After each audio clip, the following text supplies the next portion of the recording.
dalam kehidupan bersekutu, dalam sebuah persekutuan, dalam kehidupan bersama. Mungkinkah kita telah menyebarkan ragi yang kurang baik kepada orang lain? Dengan cara hidup kita yang kurang baik, dan tutur kata kita yang kurang baik, dengan tingkah laku yang kurang baik. Jangan sampai ragi dari diri kita, hidup kita yang kurang baik, mempengaruhi, merasuki orang-orang yang ada di sekitar kita. Jangan sampai.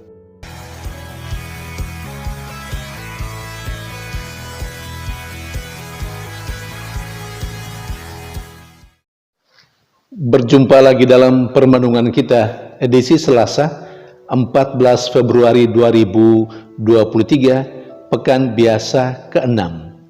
Hari ini peringatan Santo Cyrillus Pertapa, Rahib, dan Santo Methodius, Uskup.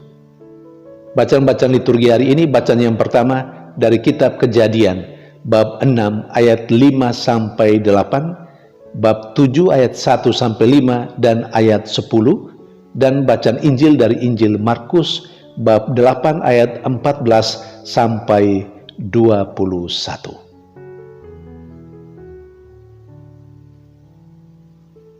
Peringatan Santo Cyrillus Pertapa, Rahib, dan Santo Methodius, Uskup.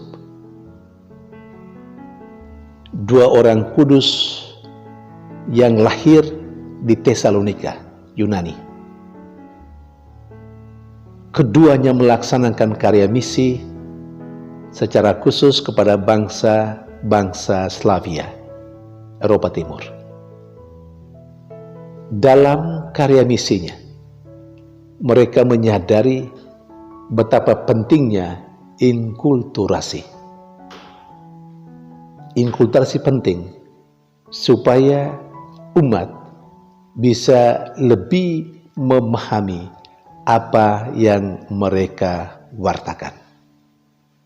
Karena itu keduanya berusaha untuk menerjemahkan kitab suci, bahkan doa-doa ke dalam bahasa setempat. Mulai juga melaksanakan ibadah, liturgi dalam bahasa daerah, dalam bahasa setempat, dan ternyata membuahkan hasil. Umat bertumbuh dan berkembang karena mereka mengerti akan apa yang diwartakan oleh Cyrillus dan Methodius. Santo Yohanes Paulus yang kedua, seorang paus, akhirnya memilih Santo Cyrillus dan Methodius bersama dengan Benediktus sebagai pelindung Eropa. Saudari dan saudara yang terkasih, sementara dari kedua bacaan liturgi hari ini, kita diingatkan, pertama, dari bacaan yang pertama, Allah memang mengasihi manusia, mengasihi dan mencintai ciptaannya sendiri, manusia dan semua yang telah diciptakannya. Tetapi hal yang menarik dalam bacaan pertama hari ini, Allah yang mengasihi itu ternyata mengancam ciptaannya. Alasannya adalah karena baik manusia maupun yang lain, semua mengarahkan hidupnya kepada kejahatan dan dosa. Karena itu Allah mengancam akan melenyapkan semua yang sudah Dia ciptakan. Tapi di sisi lain menarik juga, dari sekian banyak manusia yang berdosa dan hidupnya jahat, toh masih ada satu keluarga Nuh, yang berkenan pada Allah, yang hidup benar di hadapan Allah. Dan Nuh itulah yang selamat dari ancaman Allah yang mau membumi hanguskan manusia dan ciptaan-ciptaan yang lain. Saudari dan saudara yang terkasih, apakah kita, saya dan Anda, masuk dalam kelompok kecil, dalam orang-orang yang tergolong orang baik, orang benar, di tengah manusia yang cenderung pada kejahatan dan dosa? Jangan sampai kita terhitung dalam kelompok manusia yang melakukan kejahatan-kejahatan itu, sehingga kita bukan tidak mungkin akan mendapat ancaman dari Tuhan. Sementara di sisi lain, kepada kita diceritakan tentang Yesus yang mengingatkan para rasulnya akan ragi orang Farisi dan ahli Taurat. Tetapi dua hal penting dari cerita Injil hari ini yang bisa kita petik sebagai permenungan bagi kita. Yang pertama, telah terjadi misunderstanding, salah pengertian. Apa itu? Ketika Yesus berbicara tentang ragi, ketika dia berkata kepada para rasulnya, hati-hati terhadap ragi orang Farisi dan ahli Taurat. Ternyata yang dimengerti atau yang ditangkap oleh para rasulnya adalah, ini juga yang diceritakan dalam bacaan Injil hari ini, mereka mengertinya kata-kata Yesus itu justru karena mereka lupa membawa roti. Tapi apakah benar demikian yang dimaksudkan oleh Yesus? Ternyata tidak sama sekali. Yesus sebenarnya tidak berbicara tentang para rasul yang lupa membawa roti. Ada hal yang lain yang Yesus maksudkan dengan ragi. Yang Yesus maksudkan adalah ajakan kepada para rasulnya untuk hati-hati terhadap pengaruh hidup yang kurang baik dari orang Farisi dan ahli Taurat, yang namanya dalam hidup bersama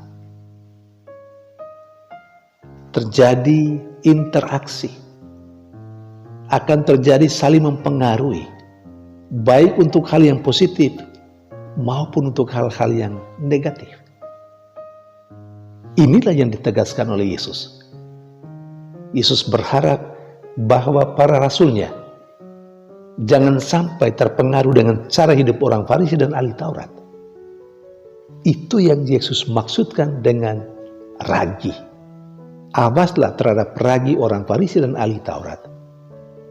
Yesus sama sekali tidak bermaksud atau berbicara tentang para rasulnya yang lupa membawa roti. Sama sekali tidak. Karena itu Yesus sepertinya agak marah ketika berkata kepada mereka, mengapa kamu tidak paham? Mengapa kamu tidak mengerti? Apakah kamu sudah lupa bahwa saya demikian dalam bahasa saya sendiri, bahwa Yesus telah memperbanyak roti, memberi makan kepada 5.000 orang, dan hasilnya masih tersisa 12 bakul. Dan ketika Yesus memberi makan kepada 4.000 orang, yang tersisa 7 bakul. Artinya Yesus sama sekali tidak berbicara tentang roti, tetapi dia berbicara tentang pengaruh yang kurang baik dari cara hidup orang Farisi dan ahli Taurat yang harus diwaspadai oleh para rasulnya. Jangan sampai mereka terpengaruh oleh cara hidup orang Farisi dan ahli Taurat seperti itu. Artinya apa di sini? Terjadi misunderstanding, salah mengerti, salah paham. Mengapa terjadi misunderstanding? Karena kurang komunikasi. Seharusnya kalau mereka tidak paham apa yang dimaksudkan oleh Yesus, para rasul sebenarnya bisa bertanya toh kepada Yesus. Apa yang Yesus maksudkan dengan kata-katanya, awaslah, hati-hatilah terhadap ragi orang Farisi dan ahli Taurat. Tapi itu yang tidak mereka lakukan, yang tidak para rasul lakukan. Mereka so mengerti, so tahu, padahalnya keliru. Misunderstanding. Itu terjadi karena kurang ada komunikasi yang baik. Saudari dan saudara yang terkasih, seringkali terjadi misunderstanding dalam kehidupan bersama kita. Terkadang ketika yang satu omong A, yang lain yang mendengarnya mengerti keliru atau keliru mengerti, salah mengerti, salah paham. Yang dikatakan A, yang dimengerti B. Dan seringkali itu menimbulkan suasana yang tidak nyaman antara mereka yang berinteraksi, yang hidup bersama. Yang lebih parah lagi, sudah tidak mengerti, sudah salah mengerti, tidak mau bertanya. Komunikasi kurang jalan dengan baik, sehingga terjadi kesalahpahaman, tidak saling mengerti antara yang satu dengan yang lain. Karena itu, saudari dan saudara terkasih, komunikasi itu sangat penting. Kalau ada yang belum jelas dan ada yang tidak mengerti, coba bertanya, dikomunikasikan, berbicara, ngomong, berdialog.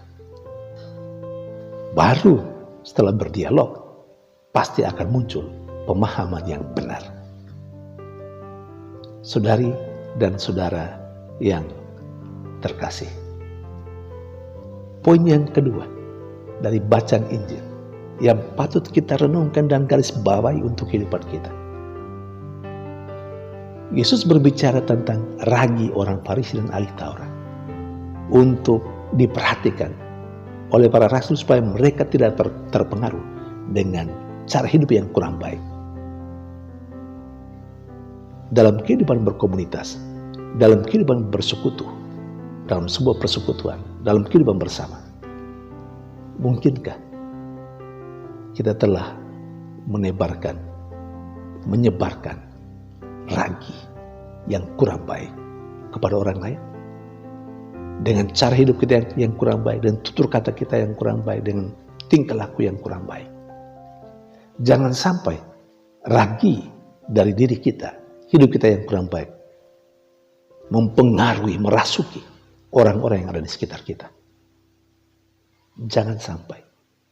Jadi kita tidak hanya diingatkan untuk waspada, hati-hati terhadap pengaruh jahat dari orang lain, tapi jangan sampai kita sendiri yang menyebarkan pengaruh jahat itu kepada orang-orang yang ada di sekitar kita. Saudari dan saudara yang terkasih, semoga peringatan Santo Cyrillus Pertapa, Rahib, dan Santo Methodius membangkitkan semangat kita untuk terus berkarya, terus mewartakan, dan lebih penting lagi, mari kita mewartakan dengan mengangkat hal-hal yang sudah hidup dalam kebudayaan setempat. Mari kita angkat itu, kita memberi warna, nilai rohani, nilai injili di dalamnya, supaya mereka mampu lebih memahami dan mengerti nilai-nilai injili melalui adat kebiasaan yang baik, yang sejalan dengan nilai-nilai Injil itu sendiri. Dan yang kedua, mari kita menjaga supaya kita tidak dipengaruhi oleh cara hidup orang lain yang kurang baik. Jangan sampai kita terpengaruh oleh itu. Tetapi kita mestinya juga menjalani hidup secara baik supaya kita menyebarkan hal-hal yang baik dalam kehidupan kita. Jangan sampai sebaliknya kita seperti orang Farisi menyebarkan ragi yang kurang baik untuk orang yang ada di sekitar kita. Dan yang terakhir, kita diingatkan bahwa Tuhan memang maha baik, tetapi Tuhan bisa saja marah dan mengancam kita. Apakah kita seperti Nuh, menjadi salah satu atau salah dua atau salah tiga dari kelompok orang yang termasuk orang baik dari sekian banyak orang yang kurang baik? Atau jangan sampai kita masuk tercatat dalam kelompok orang yang kurang baik itu. Tuhan memberkati.